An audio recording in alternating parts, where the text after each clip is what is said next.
Mỗi lần muốn trồng thêm một chậu, lại phải đi mua cây giống, tốn tiền chưa phải chuyện khó chịu nhất. Khó chịu nhất là mang cây về, đổi đất, đổi nắng. Vài hôm sau, cây rũ xuống, rồi mình lại phải mua từ đầu.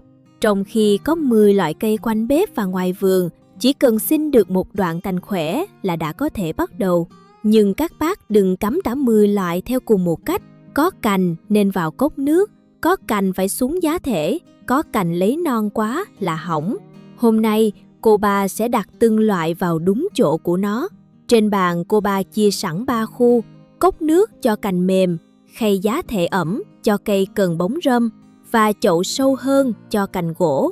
Cách chia này tránh được lỗi thấy cây nào cũng xanh rồi tiện tay ngâm hết vào nước. Trước khi cắt, nhớ chọn cây khỏe, dùng kéo bén đã làm sạch và giữ mắc càng, tức chỗ lá hoặc chồi mọc ra. Hoa, nụ và những lá sẽ bị ngâm hoặc chôn xuống đều phải bỏ đi để cành bớt mất sức. Đầu tiên là chiếc khay dễ nhìn thấy kết quả nhất. Loại thứ nhất là húng lủi. Nếu nhà có một bụi húng đang thơm, các bác chọn ngọn khỏe, dài chừng 1 gang tay, cắt ngay dưới một mắt rồi bỏ lá ở nửa dưới. Cho 1 hoặc 2 mắt chìm trong nước, còn toàn bộ lá ở phía trên. Đặt cốc ở chỗ sáng nhưng không có nắng trưa chiếu thẳng. Khi nước đục hoặc có mùi thì thay. Đừng đổ thêm phân vào cốc vì cành chưa có rễ, chưa cần một cốc nước giàu dinh dưỡng. Đừng sang chậu ngay khi mới thấy một chấm trắng. Chờ rễ dài thêm và có nhánh nhỏ, chuyển sang đất ẩm rồi để nơi dịu nắng vài ngày. Húng lủi bò rất nhanh, vì vậy nên có chậu riêng. Rễ mọc trong nước thường mảnh và quen với môi trường luôn ướt. Khi vừa sang đất, giữ ẩm đều nhưng không ngâm chậu trong đĩa nước. Mấy ngày đầu lá hơi mềm, chưa chắc cây hỏng.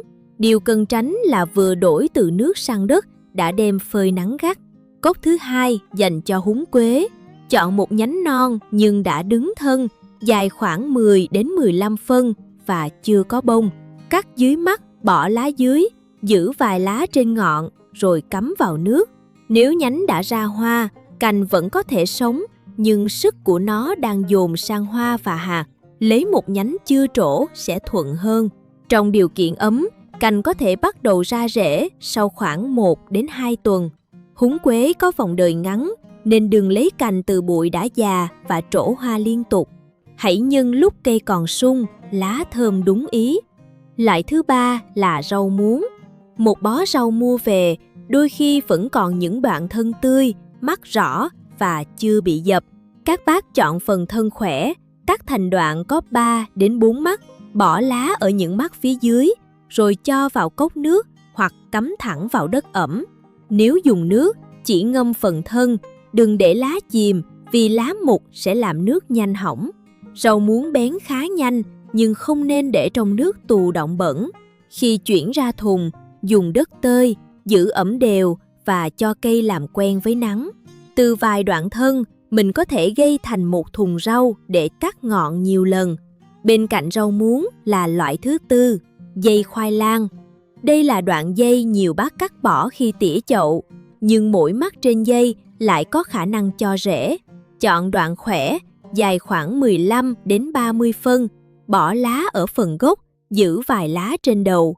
Có thể ngâm phần dưới vào nước cho ra rễ trước, hoặc cắm thẳng xuống luống đất tơi, vùi 2 đến 3 mắt và để phần ngọn nằm trên mặt đất. Nếu chỉ hái lá, dây sẽ sớm phủ xanh chậu. Nếu muốn thu củ, đất phải sâu, thoáng và đừng bón quá nhiều đạm. Nếu không, dây lá chạy mạnh mà củ lại ít. Khi cắm thẳng xuống đất, có thể đặt dây hơi nghiêng để các mắt dưới tiếp xúc với đất, nén nhẹ vừa đủ rồi tưới. Tuần đầu, đừng để luống khô trắng mặt giữa trưa. Đến khi ngọn đứng và bắt đầu chạy dây mới coi là cây đã qua giai đoạn hồi. Chiếc cốc cuối cùng trong khay nước trông hơi lạ, đó là chồi nách của cà chua, loại thứ 5. Chồi này mọc ở gốc giữa thân chính và cuốn lá. Khi tỉa cà chua, nhiều bác bẻ bỏ rồi vứt đi. Nếu cây mẹ đang khỏe và chồi dài khoảng 8 đến 10 phân, mình có thể bỏ bớt lá phía dưới, ngâm gốc chừng vài phân trong nước và đặt nơi mát sáng. Cà chua có thể ra rễ sau vài ngày đến 1 tuần. Khi rễ đủ khỏe, đem trồng và che nắng nhẹ vài ngày đầu.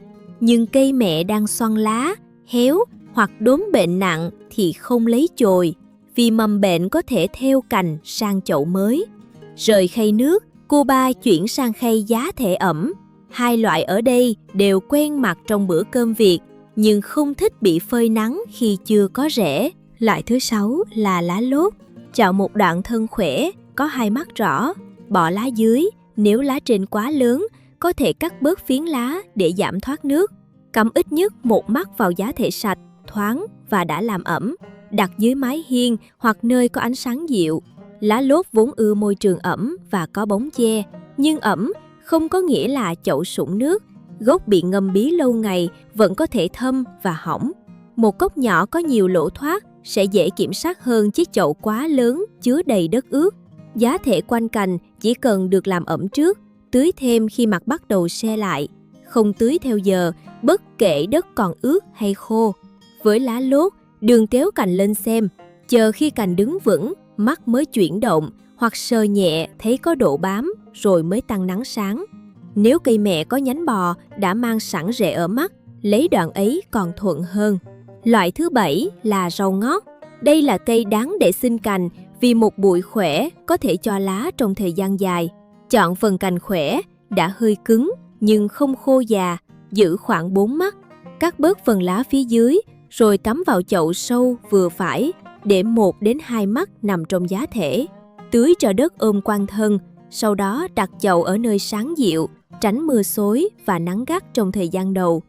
Rau ngót chưa có rễ, không cần đất nhiều phân. Khi chồi mới lớn đều, cành đứng chắc và không rũ giữa trưa, mình mới tăng nắng rồi bón nhẹ. Về sau, cắt ngọn sẽ giúp bụi phân thêm nhiều nhánh. Nếu phải mang cành đi xa, bọc phần gốc bằng khăn giấy hơi ẩm và tránh để cành trong cốc xe nóng. Cành mất nước trước khi cắm sẽ khó hồi, dù sau đó mình có tưới đẫm đến đâu. 3 chậu cuối cùng cần sự kiên nhẫn hơn. Đây đều là cây ăn quả thân gỗ. Chúng không hợp với kiểu cắt một ngọn xanh mềm rồi ngâm trong ly nước giữa bếp. Loại thứ 8 là nho.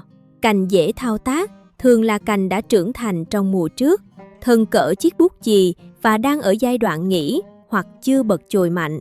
Cắt thành đoạn có 3 đến 4 mắt. Đầu gốc cắt thẳng ngay dưới mắt, đầu ngọn cắt xéo ở phía trên mắt để mình không cắm ngược. Khi dâm, chôn khoảng 2 mắt trong giá thể tơi ẩm, giữ ít nhất 1 mắt ở phía trên. Trong điều kiện phù hợp, nho có thể ra rễ sau khoảng 4 tuần, nhưng giống và thời tiết sẽ làm mốc này thay đổi. Nếu cây mẹ là cây ghép, cành dâm sẽ tạo cây tự ra rễ, không mang bộ rễ của gốc ghép. Vì vậy phải biết giống mình đang xin và chỉ lấy từ cây sạch bệnh. Loại thứ 9 là lựu. Với lựu, cành gỗ 1 năm tuổi thường dễ dùng hơn ngọn non. Chọn đoạn cỡ bút chì, dài khoảng 25 phân, cắt lúc thời tiết tương đối mát và ít mưa. Bỏ hết lá nếu cành đang nghỉ, cắm sâu để vài mắt nằm dưới giá thể và chỉ chừa phần ngọn ở trên. Chậu nên cao, thoát nước tốt vì cành sẽ nằm khá sâu. Lựu dâm bằng cành sẽ giữ đặc tính của cây mẹ, còn gieo hạt có thể cho quả khác đi. Giữ giá thể ẩm vừa, đặt nơi sáng dịu và kiên nhẫn. Ngọn bật trước chưa chứng minh dưới gốc đã có đủ rễ. Loại thứ 10 cũng là loại rất nhiều bác tiếc tiền mua cây giống. Sung Mỹ. Nếu đã biết một cây cho quả ngon, dâm cành giúp mình giữ đúng giống đó. Chọn đoạn cành khỏe đã cứng, thường dài khoảng 20 đến 30 phân, có vài mắt rõ. Thời điểm thuận lợi là khi cành chưa bung lá mạnh, ở nơi không có mùa đông rõ, nên chọn lúc thời tiết ấm vừa, tránh mưa dầm và nắng gay gắt. Cắm đúng chiều vào giá thể sạch, thoáng và không ngâm đáy chậu trong nước. Có thể dùng cốc trong để nhìn rễ, rồi lồng thêm cốc tối màu bên ngoài. Sung Mỹ đôi khi bật lá trước khi ra rễ. Chỉ khi rễ sáng màu xuất hiện ở nhiều phía và bắt đầu phân nhánh, cành mới sẵn sàng sang chậu.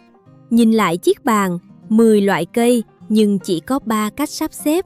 Húng lủi, húng quế, rau muống, dây khoai lang và chồi cà chua giúp người mới nhìn rễ ngay trong nước.